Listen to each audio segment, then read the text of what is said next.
Welcome back to week 2 of Intermediate Accounting 2. We are going to continue with week 2 by moving further down the bottom half of the balance sheet. And today we're going to talk about a couple of topics around stockholders' equity. We're also going to talk about the calculation of earnings per share.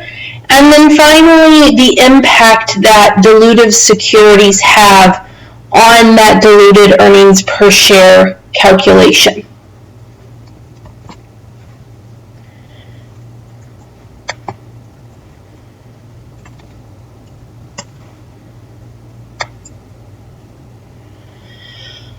So I'm not going to go over the next few slides at all, but basically they just explain to you, some of the basic forms of organization and some of the advantages and disadvantages. So you can review those slides on your own, pretty basic information.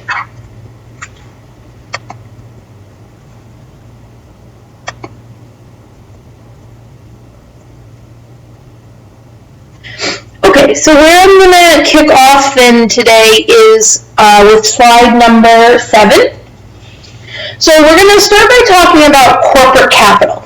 Now, I don't want you to get too hung up on names, but what I want you to keep in mind is that different companies may use slightly different lingo or verbiage. So when we talk about corporate capital, we're talking about shareholders' equity or stockholders' equity, or sometimes it's referred to as corporate capital. Now, within this section of the balance sheet, there are 3 main sections or subsections. The first is capital stock, followed by additional paid-in capital, and then retained earnings. So let's first start by talking about capital stock. So capital stock and additional paid-in capital represent something that we call contributed capital. And that is money that shareholders pay into the corporation in exchange for an ownership interest. And that ownership interest is shares of stock. Now, conversely, retained earnings is a type of earned capital because it represents capital that has been developed or earned from profitable operations. Generally, that is the undistributed income that remains invested in the company. And so when we think about retained earnings, usually we'll have a beginning balance, plus we'll add any net income that was earned during the year. We'll subtract out any dividends that were paid out, and that should give us then our ending balance of retained earnings. Now, when we think about stockholders' equity in general, what it really represents is the net assets of the company. So if we take a step back and we think about the accounting equation, we know that the accounting equation is assets equals liabilities plus equity. So if you just rearrange those components, we could also say that equity is equal to total assets minus total liabilities. So net assets essentially are your total assets less your total liabilities. This can sometimes be referred to as a residual interest, because if you think about it, shareholders' equity has no existence apart from the assets and the liabilities of a company. So for example, a shareholder would not likely contribute money to a company that didn't already have some assets and some liabilities. Right? Because the whole point of someone contributing capital to a company is they think in the long run, or perhaps even in the short run, right, that they're going to get a return on their investments, a return on their investment that is worthwhile for them. It's also important to keep in mind that stockholders' equity is not a claim to any specific assets, now or in the future. But what it is a claim to is a portion of the total assets in the event that the company were to liquidate. Now, oftentimes, shareholders are below any creditors that may have liabilities, or the company may have a liability with. And so even though you have a claim to assets in liquidation, doesn't mean that you're actually guaranteed to get anything, because stockholders' interests are unsecured.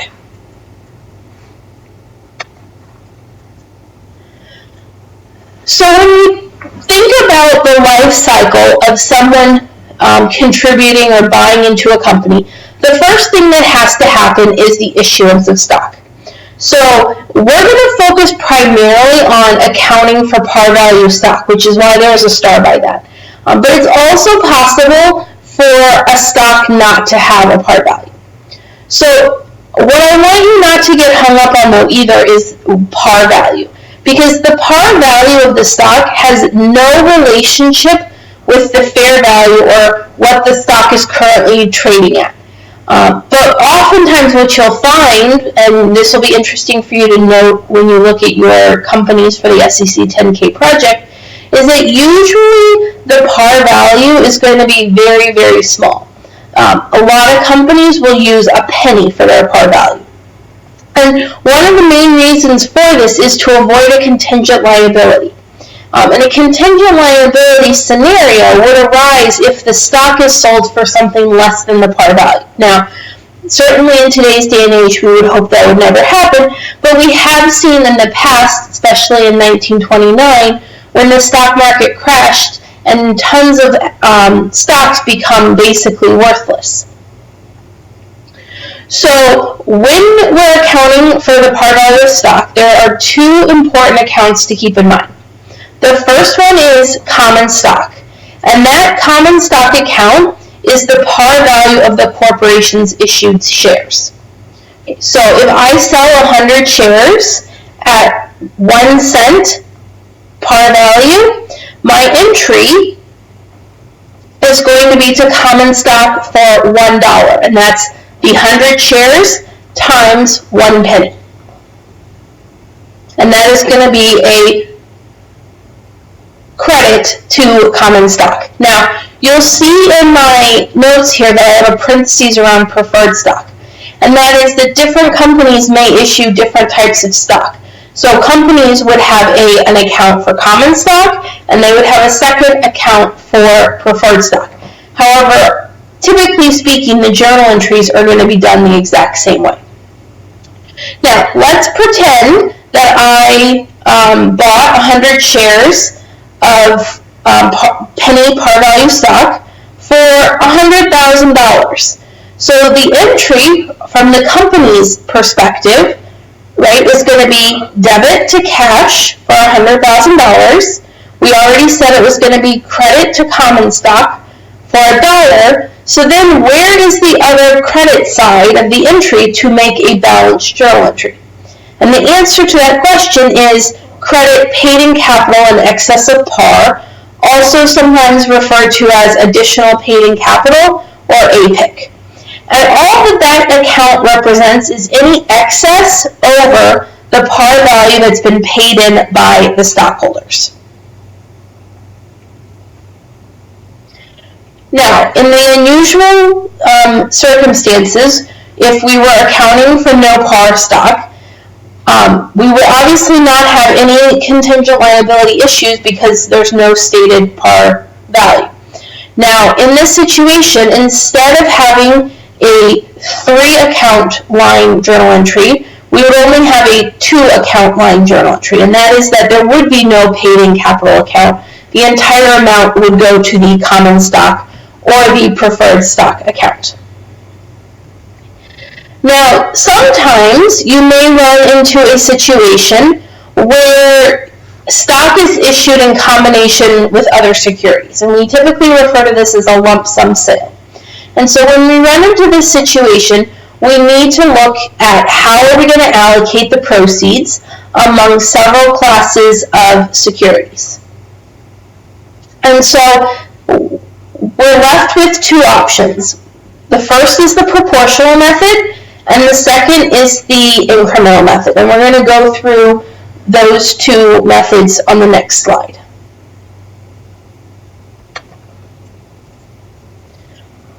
So when we have a lump sum sale where we have multiple securities that are being issued, the proportional method says let's allocate the lump sum received among the various classes of securities on a proportional basis using the fair value of each type of security. So for example, if a company issues 1,000 shares of $10 stated value common stock having a fair value of $20 a share, and 1,000 shares of $10 par value preferred stock having a fair value of $12 a share for a lump sum of $30,000, how would we determine what our journal entry should be? So the first step that we need to do is we first need to compute the fair value of the common stock and the fair value of the preferred stock. So the common stock, which we had 1,000 shares of being issued, has a fair value of $20 a share, which equals $20,000.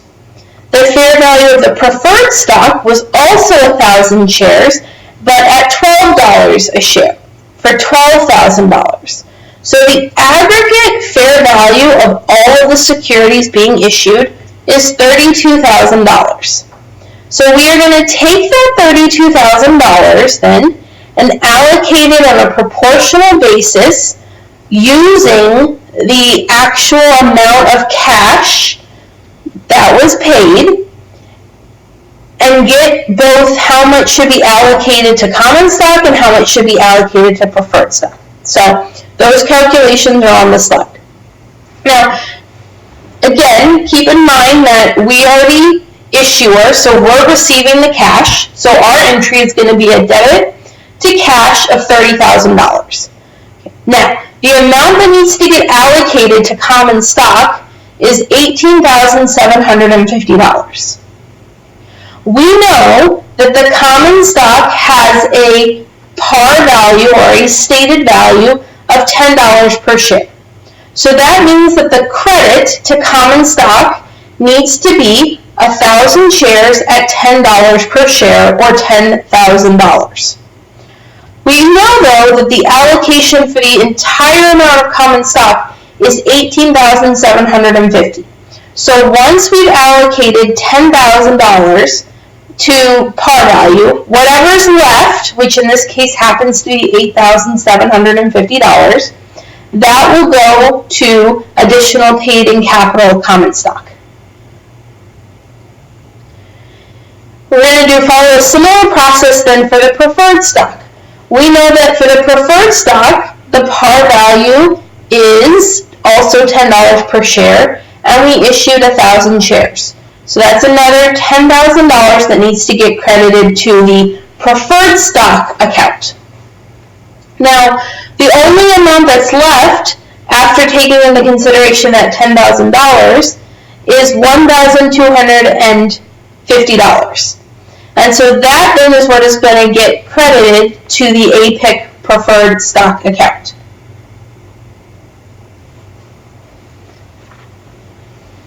Now, if you think that this looks familiar to something you might have covered in Accounting 310, you would be correct. And that is that this follows the exact same methodology as lump sum sales when you are purchasing fixed assets. Now, let's move on to the incremental method. Under the incremental method, this is going to be used only when a company cannot determine the fair value of all of the classes of securities.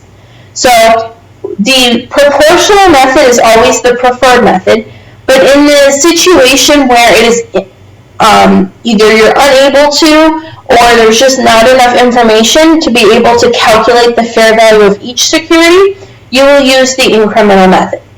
So in the incremental method, you're going to use the fair value of the security that is known or that you do know, and then you're going to allocate any remaining amount to the remaining security. So we're going to use the same set of facts as the previous problem, except that when the preferred stock is being issued, it does not have a known fair value. So it's an unknown fair value. So we know that our lump sum price is $30,000.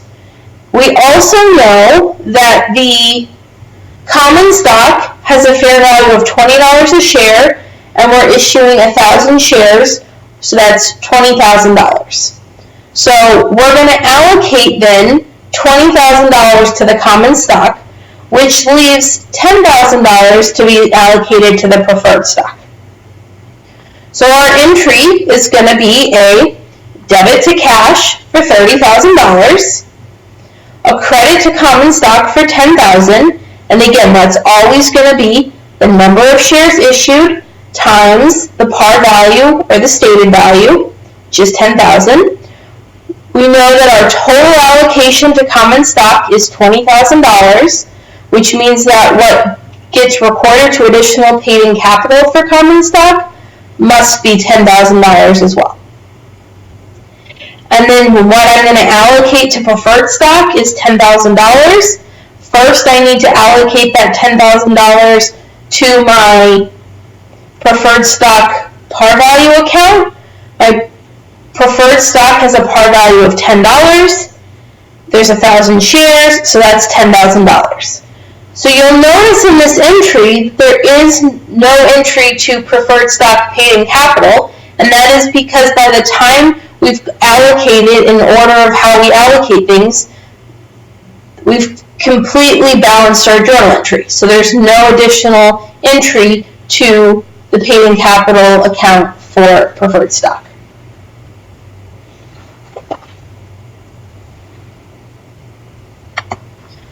So now if we move on, it's also possible to issue stock in a non-cash transaction. So this might happen when you're going to be issuing stock for services or property other than cash at either the fair value of the stock issued or the fair value of the non-cash consideration received, whichever is more clearly determinable. We've also seen this before in Accounting 310 when we had the non-monetary exchange for tangible assets. Now, you don't see this happening all that often. The few instances when this may happen is in situations where maybe a company is a little strapped for cash, and this is a way that they can still, either receive services or buy certain property without having to actually have an outlay of cash. You also sometimes see stock issuances in conjunction with acquisitions. So we're going to just go through a couple quick examples to kind of show you what we're talking about here. So the first one is that Spring Inc. issues 10,000 shares of $10 par value common stock for a patent. So in the first scenario, they cannot readily determine the fair value of the patent, but it does know the fair value of the stock, and that happens to be $140,000. So then, the journal entry for this, and I'm going to speak through the journal entries, but keep in mind that the journal entries are included on the next slide. So we, instead of debiting cash, right, because we're not getting cash, instead what is going to happen is that we are going to debit the patent for $140,000.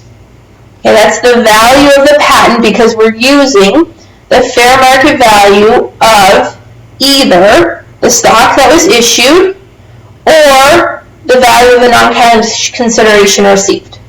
So we're going to debit the patent for $140,000, and we're going to credit common stock for $100,000, and that is the 10,000 shares at the $10 per share.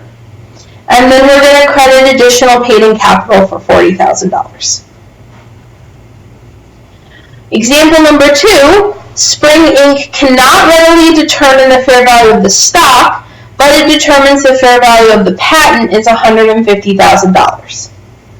So again, the guidance says it doesn't matter whether you're using the fair market value of the stock or the fair market value of whatever non-cash consideration has been received. whichever is more clearly evident is fine to use. So we're going to use the $150,000, which is the value of the patent.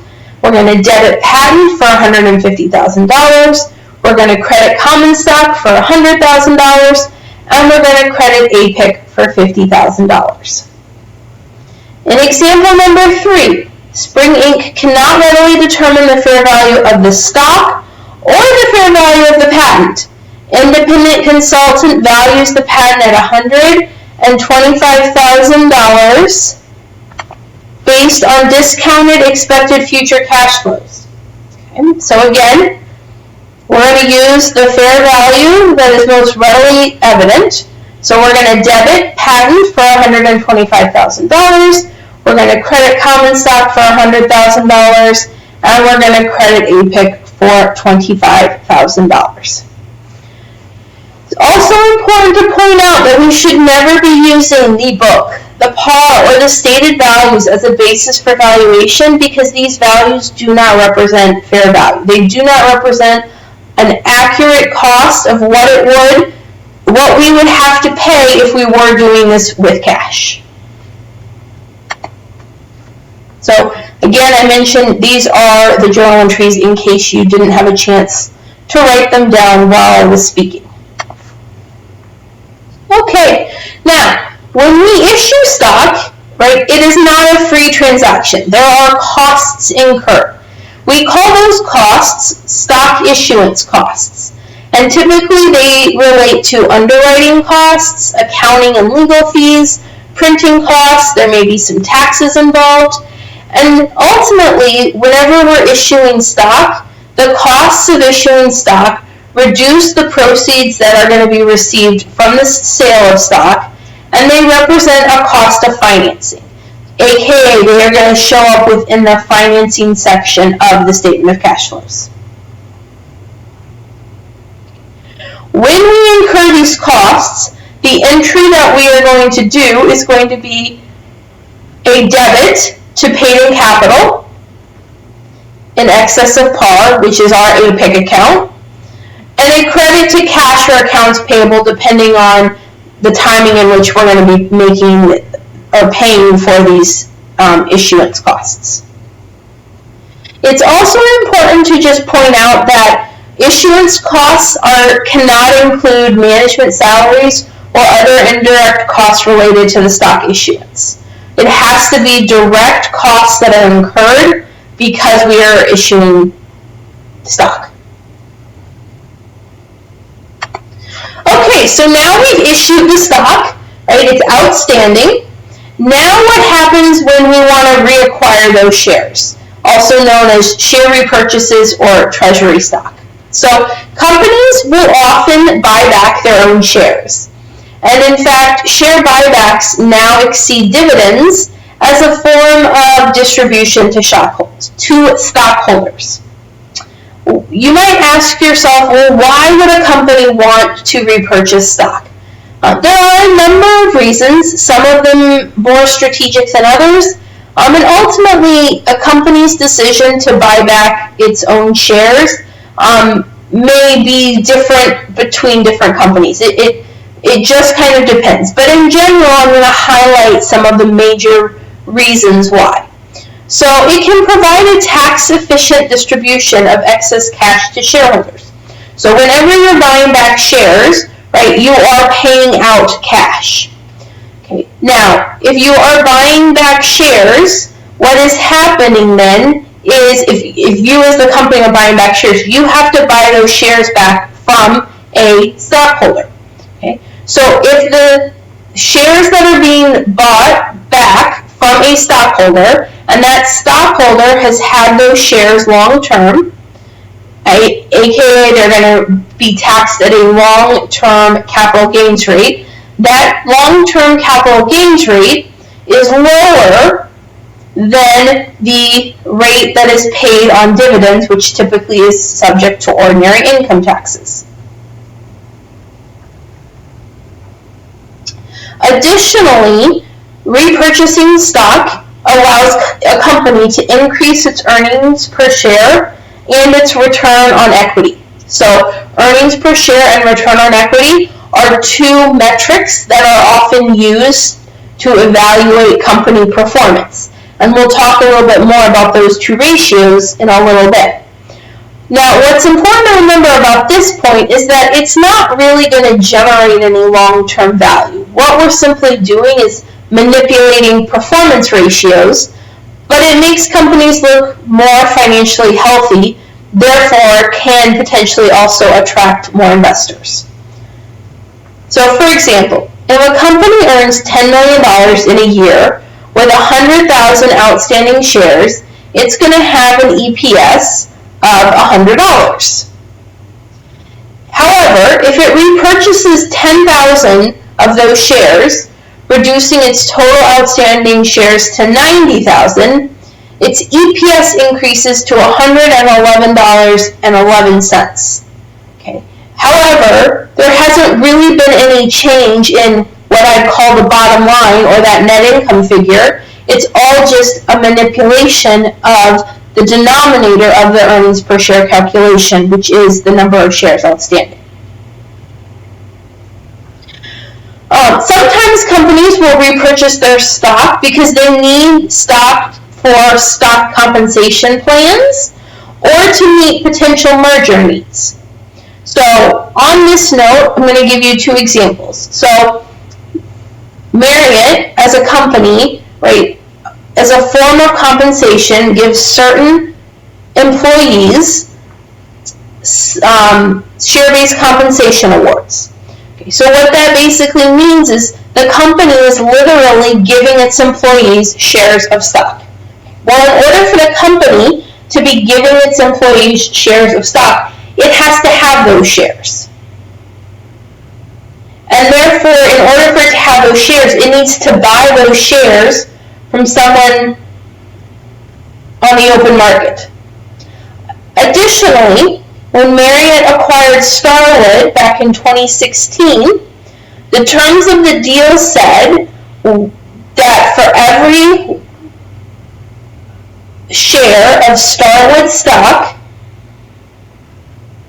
the Starwood shareholder would receive 0.8 shares of Marriott stock and $21.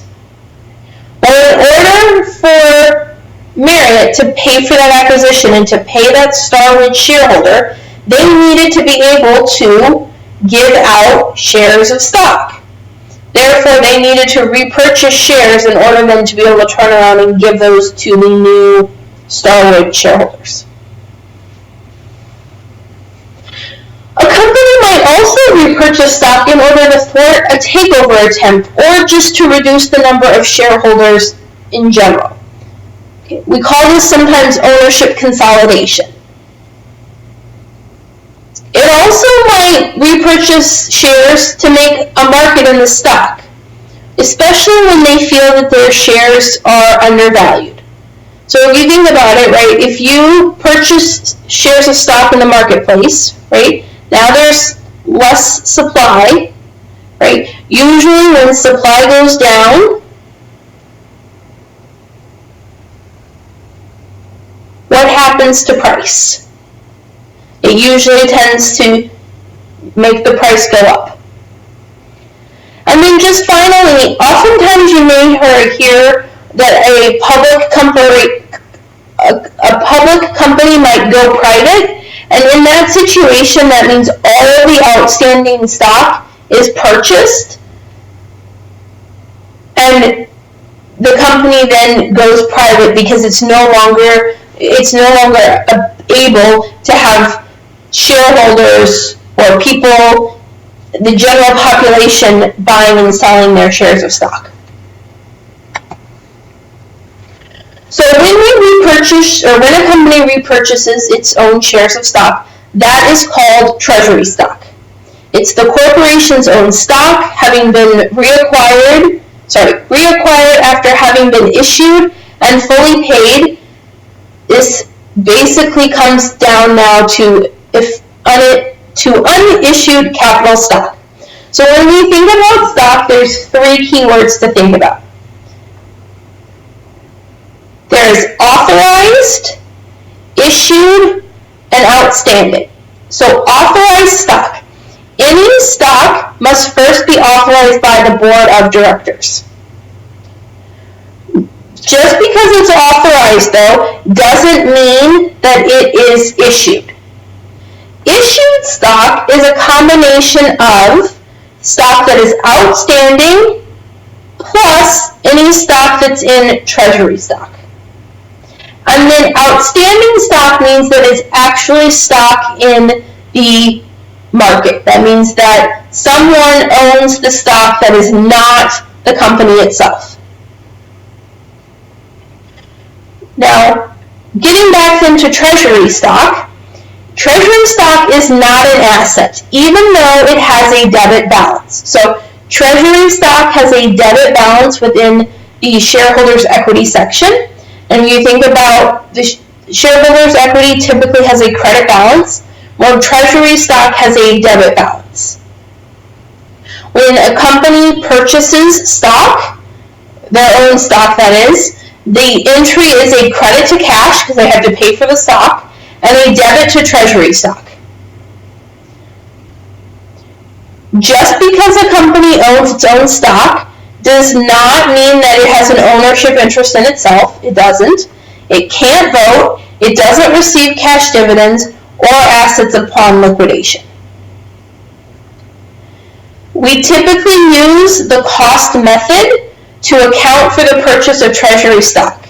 And the cost method says the price paid to reacquire the shares plus any commissions owed to the broker who assisted us in purchasing those shares get baked into the entry that is going in as a debit to treasury stock.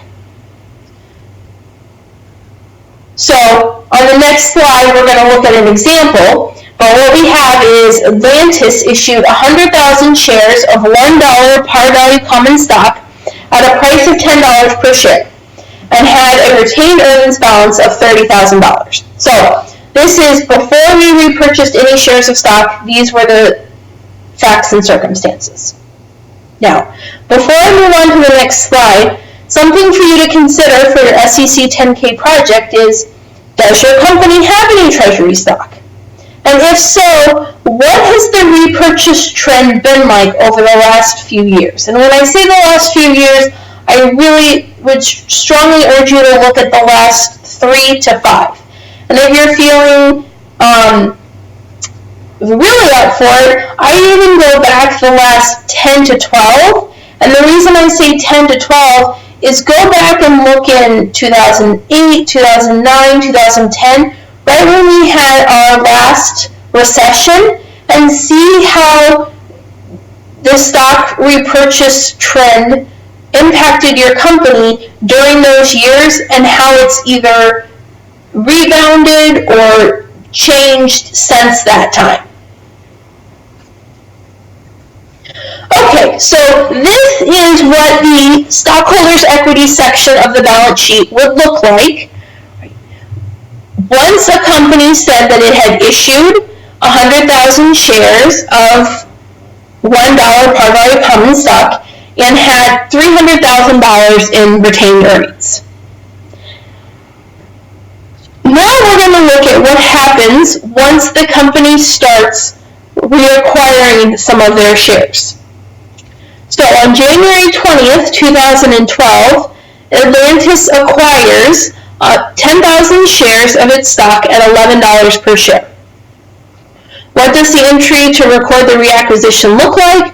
What does the new balance sheet look like? Okay, so remember that the cost method is going to debit treasury stock for the reacquisition cost and report this account as a deduction from paid-in capital. So we know that we paid $11 per share. So our journal entry then is going to look like a debit to treasury stock for $110,000 and a credit to cash for $110,000.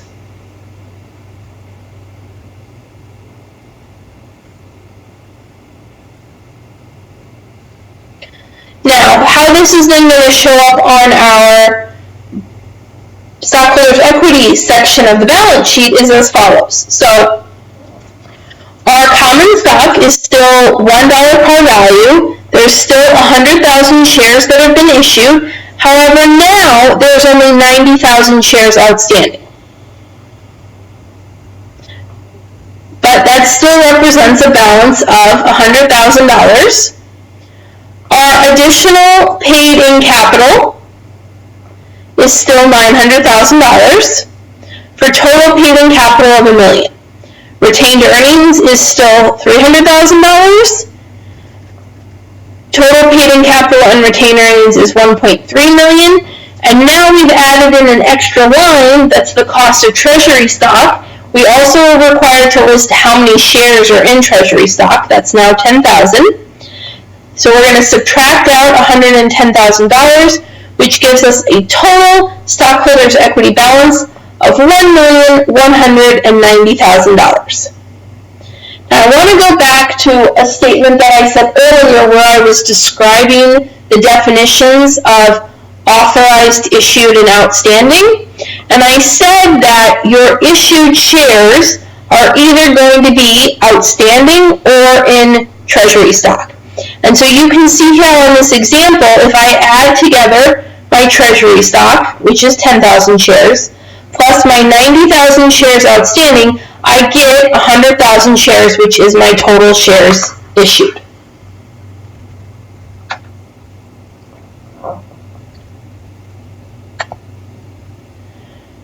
Okay, so we've issued shares, we've now repurchased them. What happens next? So treasury stock can just be kept, it can be reissued, or it can be retired. And so if the treasury stock is just kept, if I go back one slide, your balance sheet is just going to stay like this, basically forever. Now, if I reissue my stock, what happens is that we need to look at the price that the reissued stock is resold for and whether or not that selling price is equal to the cost that we paid for it, if it's above or higher than the cost that we paid for it, or if it's below the cost that we paid for it. So we're going to start easy here, and the first example that we're going to go through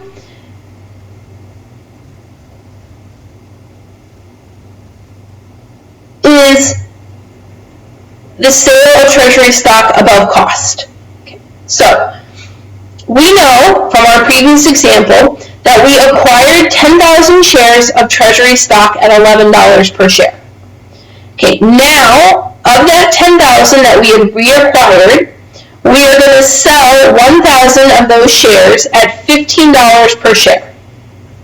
So our journal entry is going to be a debit to cash of $15,000. We're going to credit treasury stock for $11,000, and that $11,000 is the $11 per share that it originally cost us times $1,000. And then the final credit is to paid-in capital from treasury stock, $4,000. Now you might be asking yourself, well, didn't we sell these shares at a gain?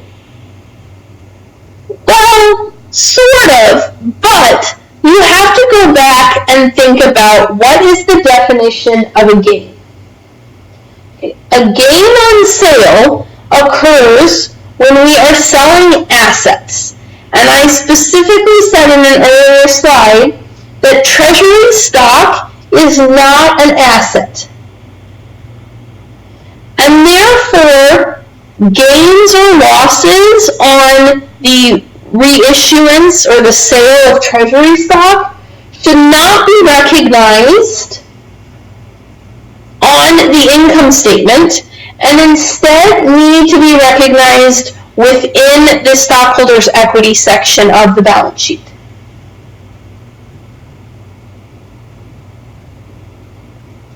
It's also important to remember that in the sale of treasury stock, when it happens above cost,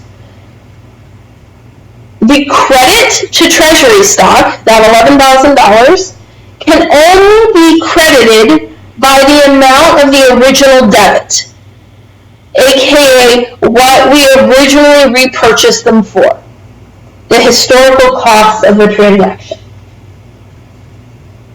So basically what is going on in this journal entry here, right, is we got some cash, right, and we gave up some of our treasury stock. So this credit to paid-in capital from treasury stock of $4,000 is literally paid-in capital, right? It's whoever bought these shares of treasury stock, right, basically just paid more money than we had originally acquired them for. So think of this paid-in capital no differently than if we had just sold new shares of common stock, right, and we'd sold them for more than their par value, right, we would have credited paid-in capital.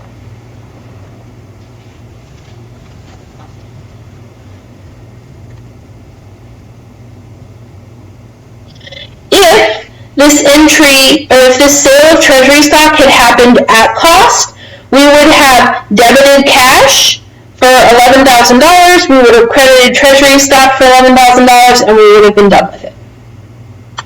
Now, what happens if Atlantis sells an additional 1,000 shares of treasury stock on March 21st at $8 per share?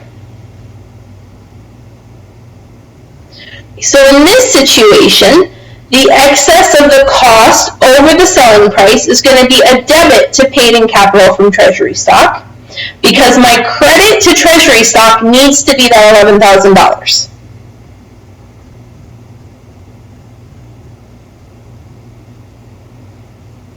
Now, you won't see an account on, so if you look at your company's SEC 10K balance sheets, you aren't going to see an account called paid-in capital from treasury stock.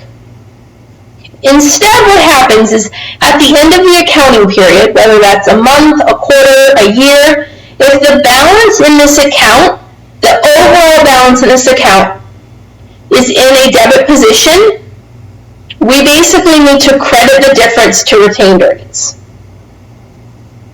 So let's take a minute and really talk about what this means. So, if there is a credit balance in paid-in capital from treasury stock, it means that the resale price of the shares of treasury stock that were sold were greater than the cost of, or the cost when the company originally acquired those shares. If that's the situation, right, the credit goes to APIC. It just creates additional paid-in capital. If there is an overall debit balance, what does that mean?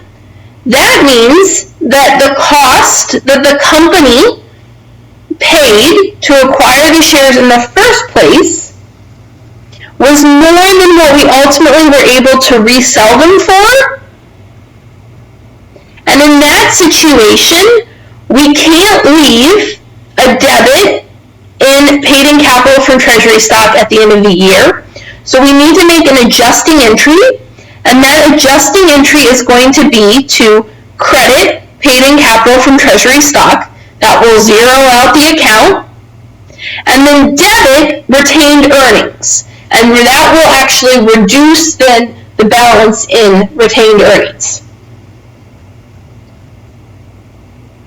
Now by default, that indicates that the shares were sold at a loss, but instead of that loss flowing through the P&L, right, that loss is being directly hit into retained earnings via that debit entry. So I mentioned at the beginning that we could keep the treasury stock shares, we could reissue / sell them, or we could retire them. So now let's take a look at what it means when we retire treasury stock. So in order to retire shares of stock, the BOD, the Board of Directors, has to approve it. When those shares are retired, it results in a reduction to the number of shares issued. Retired treasury stock becomes authorized shares, but they are unissued shares. We're going to debit the paid-in capital accounts applicable to the retired shares instead of cash.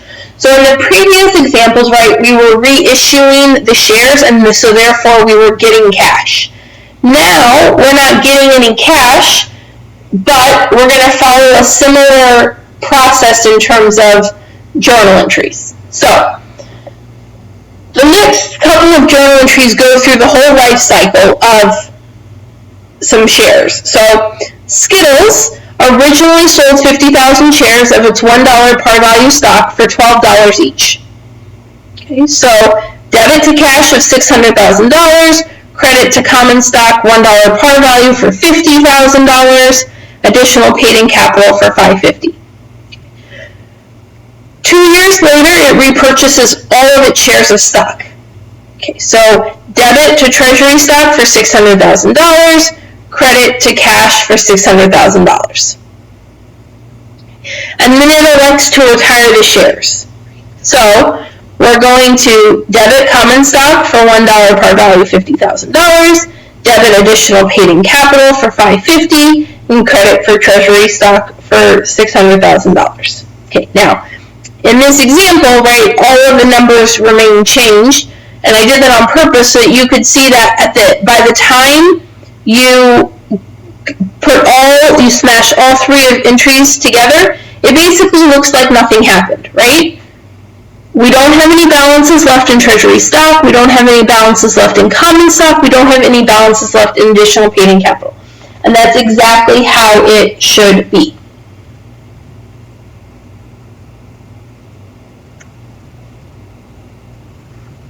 Now, what happens though if Skittles repurchased the shares at $15 each instead? So the first journal entry remains the same. The second journal entry is a debit to treasury stock now for $750,000, a credit to cash for $750,000, and then when we go to retire the stock, we need to debit common stock for $50,000. We need to debit additional paid-in capital for $550,000. We need to credit treasury stock for $750,000. And because we retired these shares, and what ultimately happened was that we retired them at a price higher than what they were originally issued for, meaning we basically had a loss, which means that we needed to debit retained earnings for $150,000. And that $150,000 can be calculated either by the plug that's needed to make this journal entry work, or if we go back a slide, the difference between the $12, which is what we repurchased, is what they were originally sold for, and the $15 that we bought them back for, so that's a differential of $3, times the 50,000 shares gives you $150,000.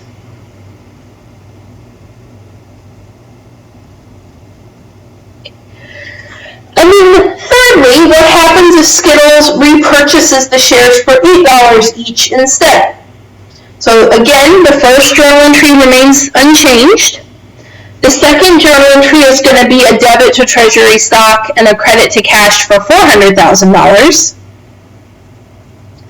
And then the final entry, we're still going to debit common stock, $1 par value for $50. We're going to debit additional paid-in capital for $550.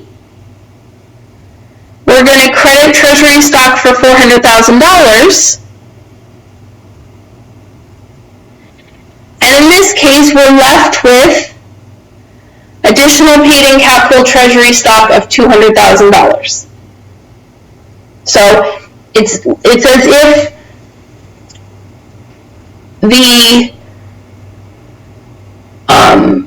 or what this basically comes down to is there's still $200,000 of cash that the company received from selling stock.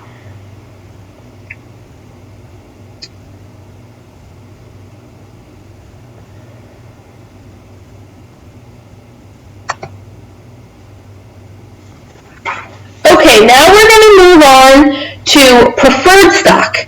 So preferred stock, as the name indicates, means that there is preference to something. Usually there's a preference to dividends, and it usually means that the company or the corporation is going to pay the stated dividend rate to preferred shareholders before it pays dividends to common shareholders. Preferred stock is usually issued with a par value similar to common stock, and then in addition there's usually a dividend rate that's stated, and sometimes it's stated as a percentage of the par value. So for example, 5% preferred stock on $100 par value stock would get an annual dividend of $5 per share.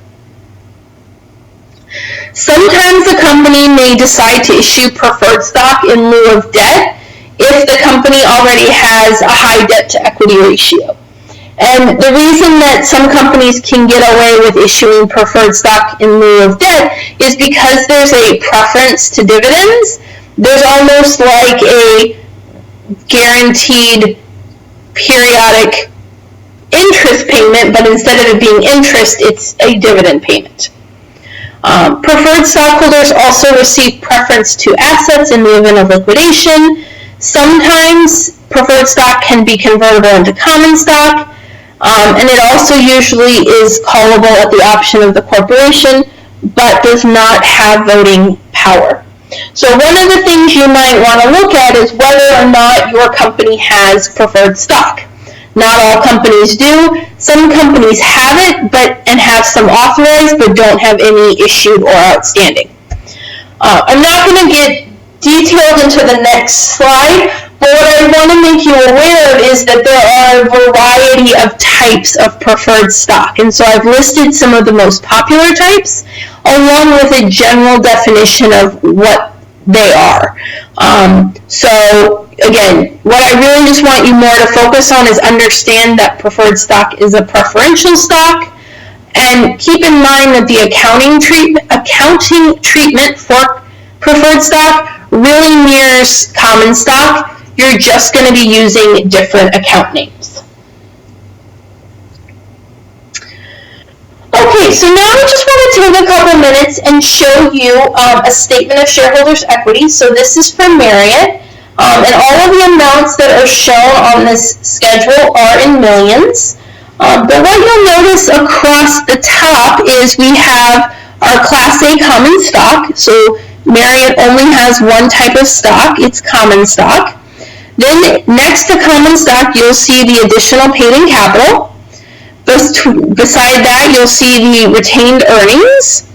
And then we see our treasury stock. They use, as it says, the cost method. And then we also have our accumulated other comprehensive loss. So what I want you to notice about this is you can see that we have quite a robust treasury stock program. You'll see that in 2017 we spent $3 billion on treasury stock. In 2018 we spent $2.8 billion. And in 2016 you'll notice that we actually issued $5.1 billion worth of treasury stock for the Starwood combination.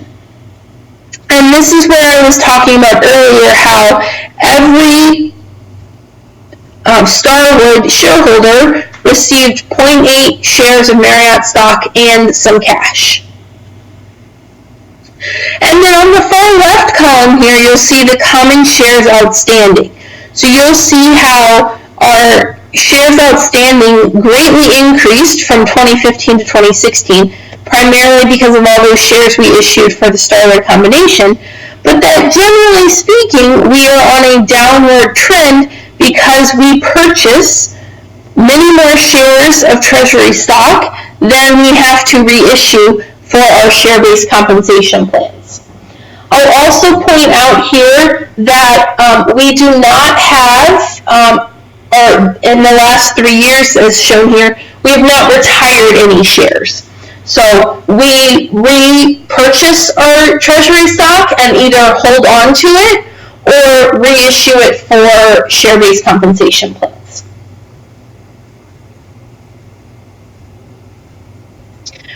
Okay, now we're going to move on to dividends, and we're going to talk about different types of dividends that companies might have. So first of all, let's spend a couple minutes talking about dividend policy. So dividends are important signals to the market, and they provide investors with a periodic return on their investment, which is different from a return of investment. So a return on investment means I still have my shares invested in the company, but they're rewarding me for being a shareholder by paying me a dividend, usually in cash. Versus a return of investment, which would say, you know what, I don't believe in the company anymore, I want to sell my shares of stock and I want my cash back. So the practice of paying dividends really declined in the 1980s and the 1990s as companies were really focused on growth and reinvesting their profits into the business. Usually, dividends, right, are paid out on a proportion or a percentage of net income. And so, you know, to the extent that a company is really focusing on growth and investment opportunities within its own business to, you know, develop new product lines, new products, go into other industries, you know, they may not then want to pay out some of their profits in the form of dividends. However, there was a resurgence of dividend payouts in the early 2000s, which can largely be attributed to the dividend tax cut of 2003, which reduced the rate of taxes on dividends to 15%. And this is really important because if you think about it, we often refer to dividends as being double taxed. And the reason that we say that is dividends are paid out of a company's net income, right? The company's net income is net income after paying corporate taxes. Okay. Then that dividend is passed along to the shareholder or an individual, and that individual also ends up paying taxes on that dividend income, hence the double taxation. However, companies that do pay dividends are also extremely reluctant to reduce or eliminate their dividend because they fear the market might negatively view this action. So if you think about it, if you have a history of paying a dividend quarterly for the last 10 years, and all of a sudden one quarter you don't pay it, right? People start to wonder, well, did they have a bad quarter? Are they not making any money? Do they not have any cash? Why aren't they paying a dividend? And so it's often thought that it will be viewed negatively, and therefore companies want to make sure that they are consistent in consecutively having dividends. However, as I mentioned, a company, in order to pay a dividend, and especially a cash dividend, which is the most common type of dividend, you have to have funds available. You have to have cash in order to pay the dividend. So again, something for you to think about for your SEC 10K papers is, does your company pay dividends? And if so, what has been the dividend trend over the past few years? Has the dividend rate been steady? Has it been increasing? Kind of what is the trend been for your company? I would say, generally speaking, if a company issues dividends, you're likely to see at least a small increase every single year. Companies like to show that the dividend rate is increasing over time.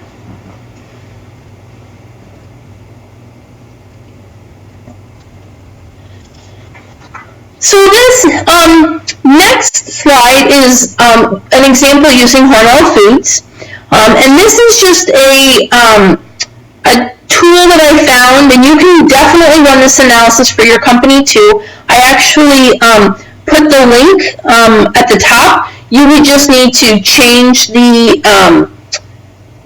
company ticker code to whatever company ticker yours is. Hormel happens to be HRL. So a couple of definitions that I kind of want to point out to you first of all. So what this chart is showing you is the stock price. So the stock price over, I picked a 20-year time period. The TTM dividend payout. TTM stands for trailing 12 months. So most companies issue dividends on a quarterly basis. So trailing 12 months would be the last 4 quarters worth of dividends. So I actually kind of went and showed, here's what the dividends were paid out in each of the last 4 quarters. You add those up, you get to your 82 cents. So that is the payout amount. And then the dividend yield is an annualized dividend expressed as a percentage of the current share price. So all of the numbers that are being calculated here are being calculated as of 7/12. So it takes my 82 cents, which is my trailing 12-month dividend payout, and it's dividing it by my stock price on 7/12, and so that is 2%. And so just some things to kind of look at here. So you can see that their dividend payout is a pretty steady increase, and in the last, I'd say 5 years, has probably increased more rapidly than it had during the first 15. But it's also important to remember that, generally speaking, when the dividend remains the same, but if the stock price drops, the dividend yield rises.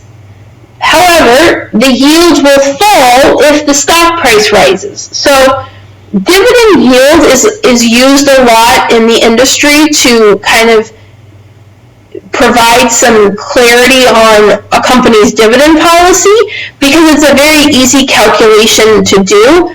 But it's important to remember kind of the components that go into it, and to understand that the volatility in a stock price, which we've seen a lot of recently, has a lot to play, has a large part in determining what that yield is.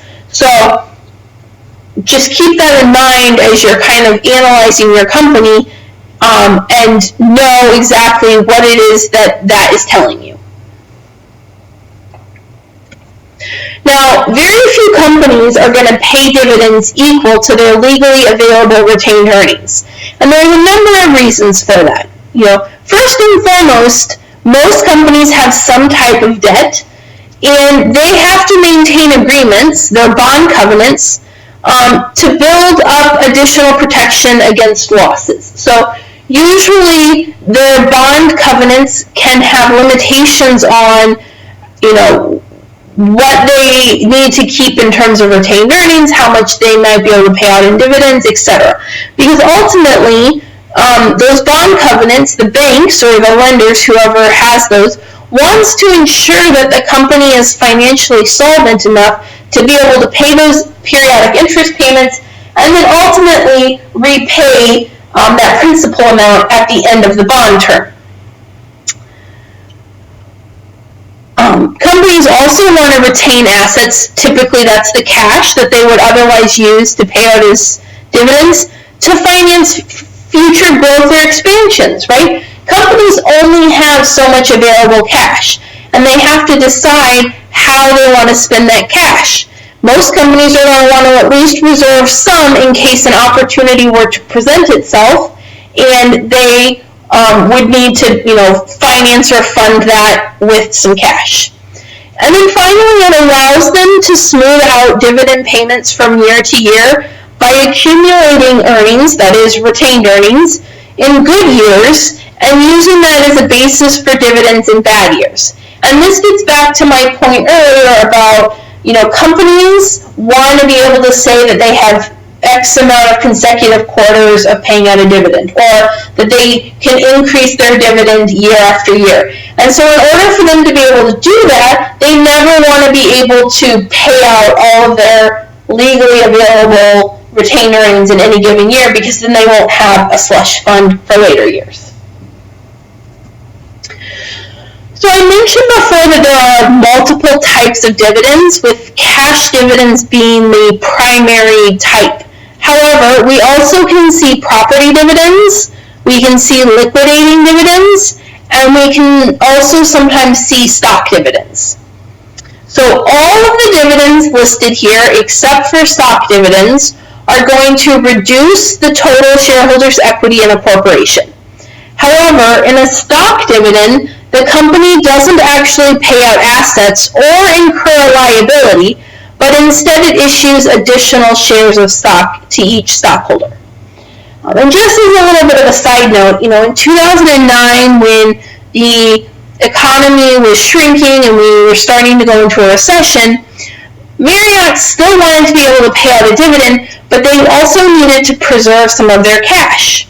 And so what they did was, in order to be able to maintain that they still had a record of a dividend payment, they actually elected to pay out stock dividends instead of cash dividends. It allowed them to still give their shareholders a return on investment, but without having to actually pay out any cash. And I believe we'll look at that in a few more slides. So, cash dividends, by far the most popular. Cash dividends must be approved by the board of directors. There's 3 important dates when it comes to a cash dividend. That is the date of declaration, the date of record, and the date of payment. So a declared dividend becomes a liability. Usually that's a debit to retained earnings and a credit to dividends payable. On the date that the dividend is declared, because payment is going to be required very soon, usually it's within the next 3 months, and therefore it gets a current liability classification. There's no additional entry that will be required for the date of record. This is only needed to really finalize the list of shareholders who will receive a dividend. And then on the date of payment, the dividends payable will be debited and cash will be credited. And I already mentioned this, but I'll say it again. Dividends are not declared or paid on treasury stock. So this is just an example of a notification for one of Marriott's declared dividends, and it goes through and explains all the information as well as the 3 important dates. Property dividends. So we don't see property dividends very often, but there is an interesting situation that happened back in 1964, and I've linked in the article, and it's definitely worth reading. But basically what happened was the Supreme Court ruled that DuPont violated antitrust laws and had to divest itself of ownership in GM within 10 years. And at the time of this ruling, DuPont owned about 22% of GM. Now, DuPont had quite a predicament, and that was that it couldn't sell all of the shares at once. This was about 63 million shares, nor could it even sell 6 million shares annually over the next 10 years, which was the amount of time that was allotted by the Supreme Court, without significantly depressing the value of the GM shares. And so instead, it was quite clever in doing this actually. It declared a property dividend and distributed these GM shares to DuPont shareholders as a property dividend. And it was able to kill 2 birds with 1 stone. One, it was able to divest, which it was legally obligated to do because it had it was required to by the Supreme Court. And 2, it was still providing value to its shareholders because it was giving them a dividend. It just happened to be a property dividend instead. So a property dividend, right, could be, it could literally be fixed assets. It could be other investments. It's some type of asset that the company has other than cash. Oh, and I'll also just point out that this is not considered a stock dividend because DuPont wasn't giving its shareholders DuPont stock. It was giving DuPont shareholders GM stock. So, when we have a property dividend, also known as dividends in kind, a company must restate the fair value of the property that it will distribute, recognizing any gain or loss as the difference between the property's fair value and the carrying value at the date of declaration. So, put as a short example here for you to see. Blue Moon transferred to its stockholders some of its equity investment that cost $1.25 million, so that is the carrying value or the book basis, by declaring a property dividend. At the date of declaration, the security had a market value of $2 million. So, on the date of declaration, we are going to debit our equity investment for $750,000. That's basically as we're marking up that equity investment to fair value. We're going to credit unrealized holding gain or loss in income. That will flow through the P&L. We're going to debit retained earnings for $2 million, and we are going to credit dividends payable for $2 million. At the date of distribution, we are going to debit dividends payable for $2 million. We are going to credit our equity investment for $2 million. So after all of this is said and done, our equity investment balance on the balance sheet will now be zero. We won't have a liability for dividends payable. That will also be zero. And what we have here basically, or what's left here, is that we have a debit to retained earnings of $2 million, which this property dividend, right, is acting just like if it was a cash dividend. The only difference, though, is that we didn't pay out any cash. A liquidating dividend is a dividend based on the basis other than retained earnings, and it implies that the dividend is a return of the stockholder's investment rather than a return on investment or a return on the profits. Any dividend that is not based on earnings reduces corporate paid-in capital and is therefore a liquidating dividend. Usually you're going to see this when a company is dissolving. You must disclose on the statement when you send out your dividend checks, and then during dissolution, creditors are paid first, which often leaves little to nothing for shareholders. So we're not going through journal entries for this. It doesn't happen very often. I just wanted to make you aware that it is possible. Okay, and then finally, we are left with stock dividends and stock splits. So, a stock dividend can happen, as I mentioned before, when a company wants to issue a dividend but doesn't have the cash available, or when they want to capitalize part of their earnings, and we talked earlier about how retained earnings are earned capital. So they want to capitalize part of that earned capital into contributed capital via a stock dividend. In a stock dividend, a company will distribute no assets. Each stockholder is going to maintain exactly the same proportion interest they have in the corporation and the same total book value after the company issued the stock dividend. What happens instead is the book value of each share becomes lower because each stockholder holds more shares.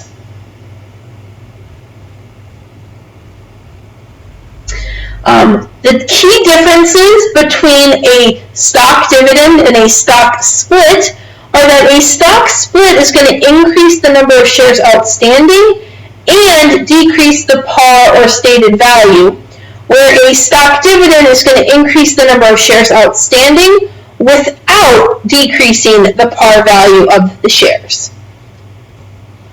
So in a small, or we often call this an ordinary stock dividend, that is an instance in when stock dividends of less than 20 to 25% of the common shares outstanding at the time of the dividend declaration.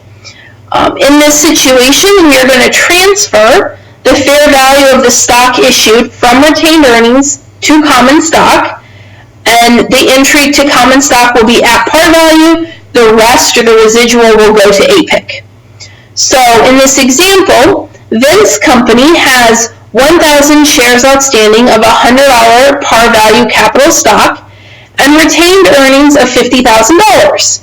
Vince declares a 10% stock dividend, issuing 100 additional shares, and that 100 is calculated by taking the 1,000 times 10%. So it issues 100 additional shares to its current stockholders. The fair value of the stock at the time of the stock dividend is $130 a share.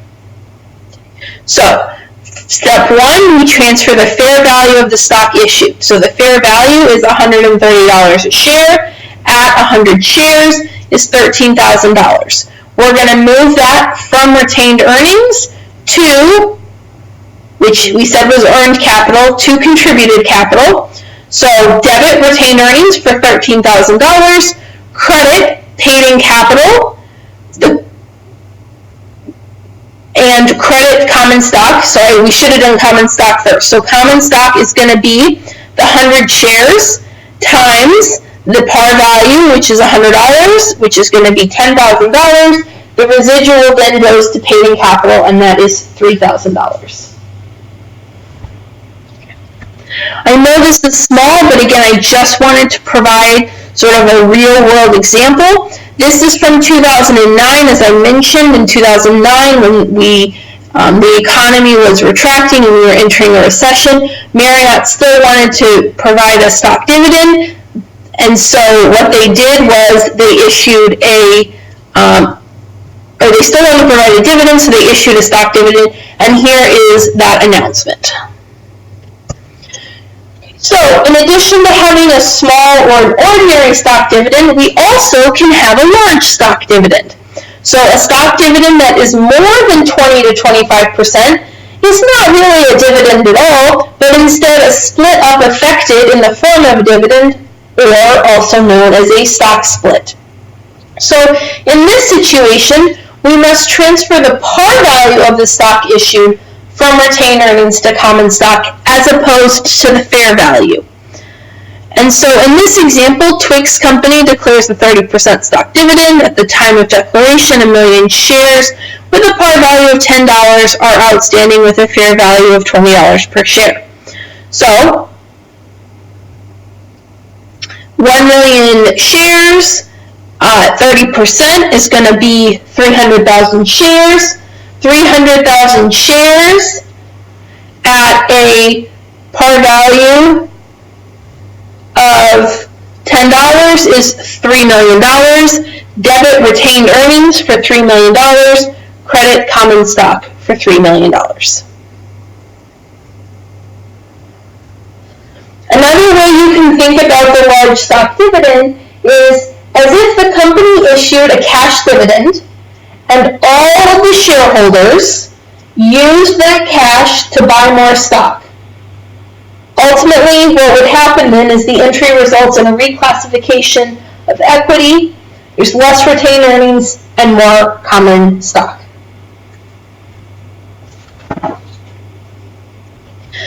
This slide really just shows you the difference between a large and a small and a large stock dividend, and the entries then that are impacted by the different types of dividend awards.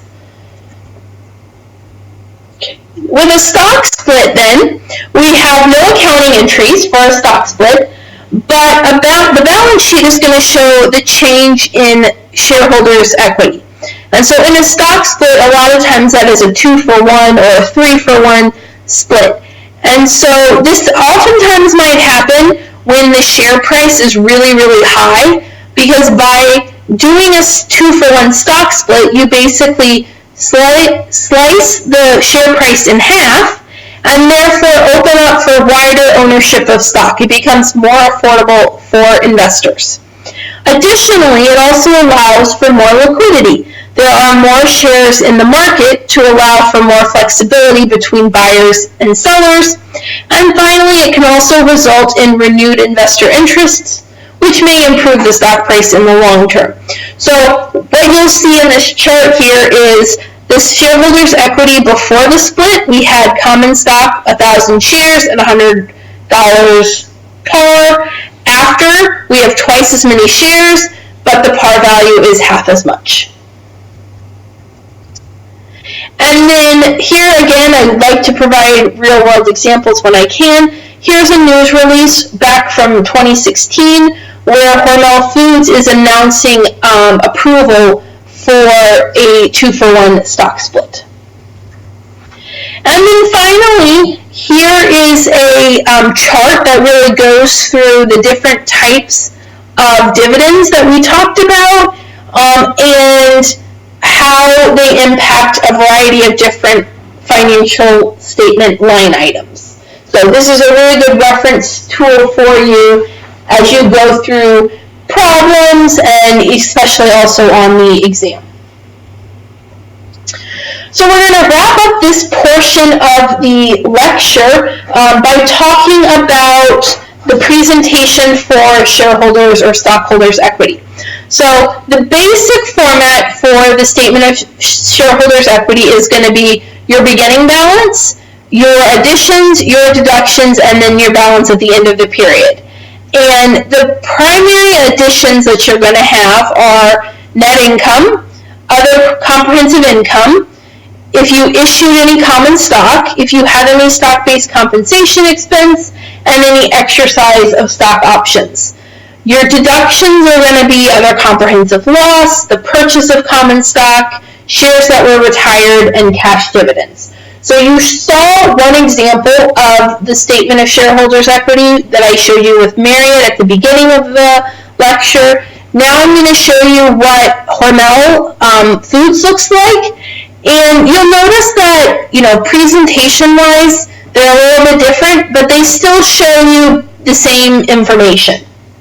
And so what you'll notice on Hormel's, which is a little bit different from Marriott's, is that they actually retire their shares.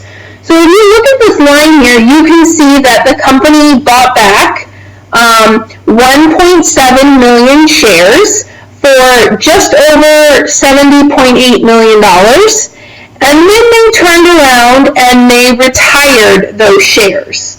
And I know that they retired those shares because if you look in the common stock column, you'll see that there are negative numbers here, and the description is shares retired.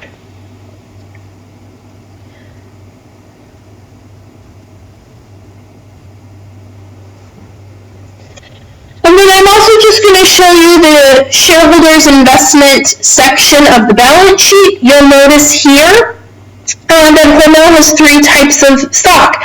They have preferred stock. While there is some authorized, none is issued. They have 2 types of common stock.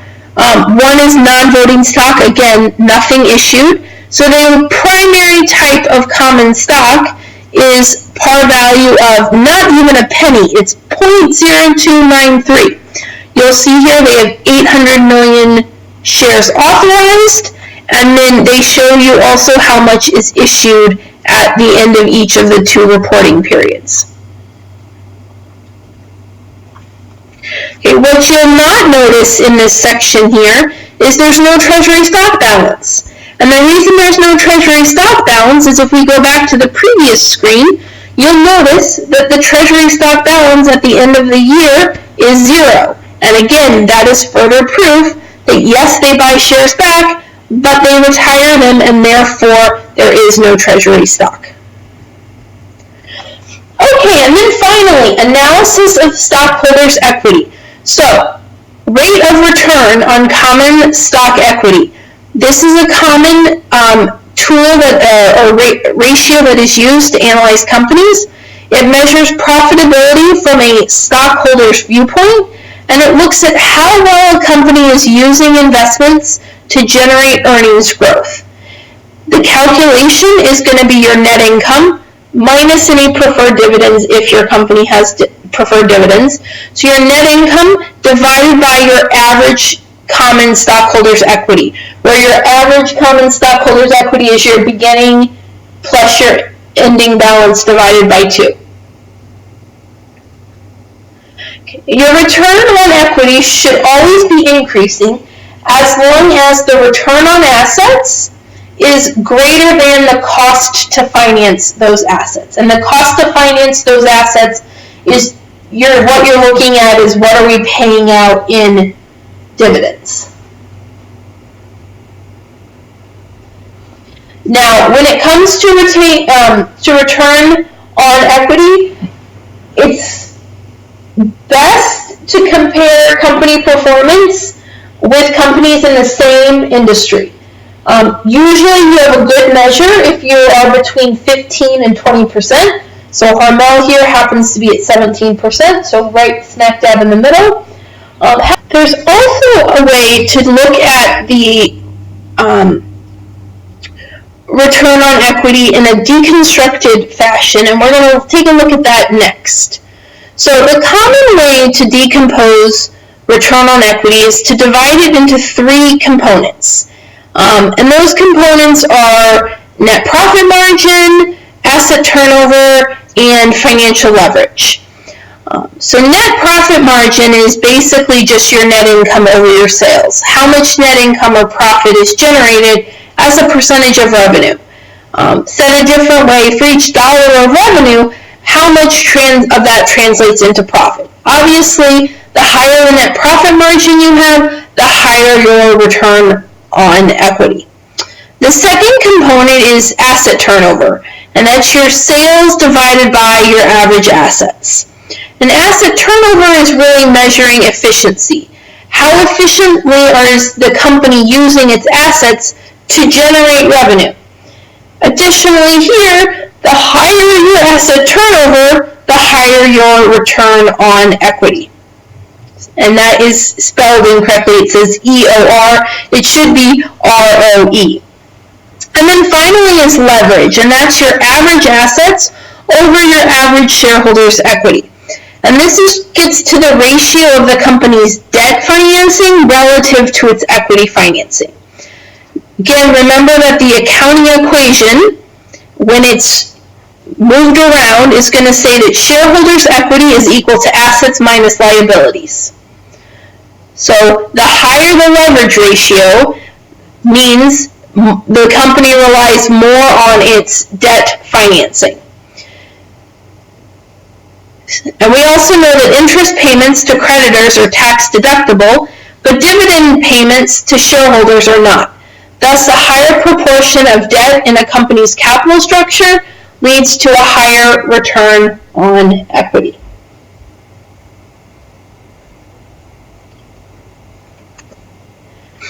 And then finally, the payout ratio. The payout ratio is the ratio of cash dividends to net income. And it's literally calculated simply by taking your cash dividends divided by your net income. The trend over time has been that the payout ratio has been declining. Curious to know what it looks like for your company. I mentioned before that share repurchases are really popular. And so even though the payout ratio has declined, stock repurchases tend to be up. And some of the reasons for this are that stock repurchases are more flexible. The board authorizes an amount, but actual buybacks can be lower. It's also favorable if a company believes its stock is worth more than the actual market price, because essentially what it allows for is buying stock back at a discount. So we're going to end this part of the lecture for now, and I will have a separate part 2 lecture where we will talk about convertible debt and earnings per share.